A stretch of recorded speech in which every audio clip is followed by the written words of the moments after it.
Brazil Japan high voltage round of 32 match, সেই ম্যাচটা যুক্তরাষ্ট্রের হিউস্টনে দেখলেন বাংলাদেশ অধিনায়ক জামাল ভুঁইয়া। তার কাছে জানবো কেমন ছিল ম্যাচ এবং যিনি দেশকে প্রতিনিধিত্ব করেন মাঠে, এখানেও তাকে আমরা পেলাম।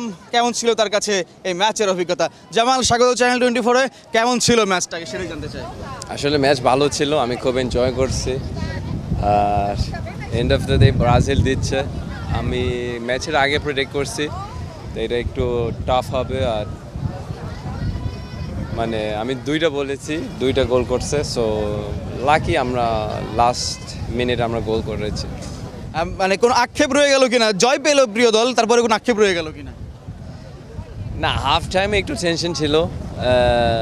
মানে আমি ভাবছিলাম ওরা কীভাবে এই ডিফেন্স ওপেন করতে পারবো। তো অ্যাঞ্চেলটি না, brilliant coach.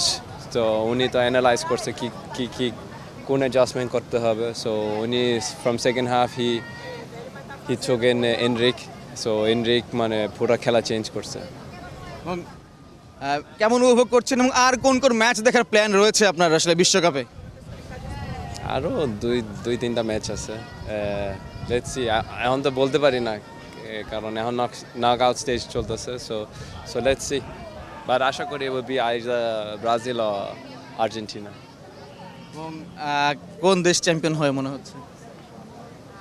Very hard to answer ভাই, বাট আপনার প্রত্যাশা ব্রাজিল। শেষ প্রশ্ন, আসলে দর্শকদের প্রত্যাশা থাকে বিশ্ব মঞ্চে বাংলাদেশকে দেখার।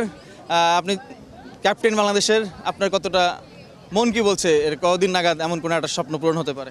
না, এখানে আসলে আরও মোটিভেশন বাড়ছে না, কারণ ওয়ার্ল্ড কাপ মানে কাছে দেখলে মানে আরও মোটিভেশন আসে। সো ইনশাল্লাহ within some years, but hard work করতে হবে।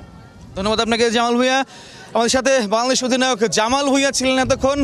ব্রাজিল জাপান ম্যাচটা তিনি উপভোগ করেছেন হিউস্টনে এবং বলছিলেন বড় মঞ্চে আসলে মোটিভেশনটাও অনেক বড় হয়, স্বপ্নটাও অনেক বড় হয়।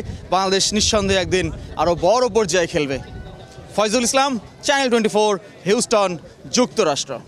Colgate Max Fresh আছে আইসি কুলিং ক্রিস্টালস, যা দেয় ম্যাক্সিমাম ফ্রেশনেস সহ Colgate Max Fresh।